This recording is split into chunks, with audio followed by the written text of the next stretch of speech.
ಆತ್ಮಜ್ಞಾನ.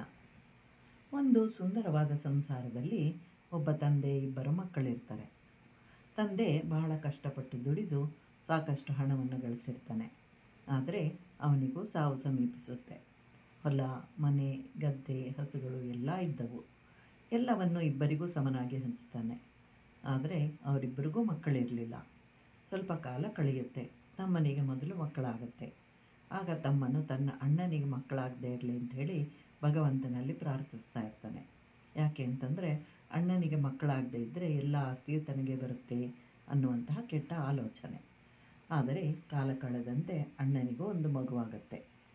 ಇದರಿಂದ ತಮ್ಮನು ಬಹಳವಾಗಿ ದುಃಖಿಸ್ತಾನೆ. ಆಗ ಮಗುವು ಜನಿಸದೇ ಇದ್ದಿದ್ದರೆ ಎಲ್ಲ ಸಂಪತ್ತು ತನ್ನ ಮಗನಿಗೆ ಬರ್ತಾಯಿತ್ತು ಅಂತ ಅಂದ್ಕೊಳ್ತಾನೆ. ಇದಕ್ಕೆ ಕಾರಣವಾದ ಮಗುವಿನ ಮೇಲೆ ದ್ವೇಷ ಉಂಟಾಗುತ್ತೆ.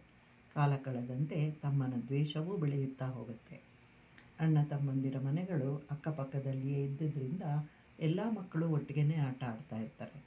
ಹೀಗೆ ಒಂದು ದಿನ ಮಕ್ಕಳೆಲ್ಲರೂ ತಮ್ಮನ ಮನೆಯಲ್ಲಿ ಆಡ್ತಾ ಇರುವಾಗ ತಮ್ಮ ಅಣ್ಣನ ಒಬ್ಬನೇ ಮಗನಿಗೆ ವಿಷದ ಆಹಾರವನ್ನು ಕೊಡ್ತಾನೆ.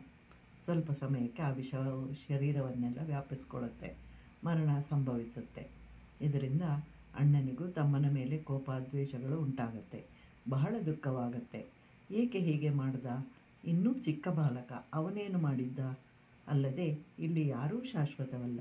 ಎಲ್ಲರೂ ಒಂದಲ್ಲ ಒಂದು ದಿನ ಹೋಗುವವರು. ಈ ಭೂಮಿಯೊಂದೇ ಶಾಶ್ವತ, ಮನುಷ್ಯರಲ್ಲ ಅಂತ ಹೇಳಿ ಅಂದ್ಕೊಳ್ತಾನೆ.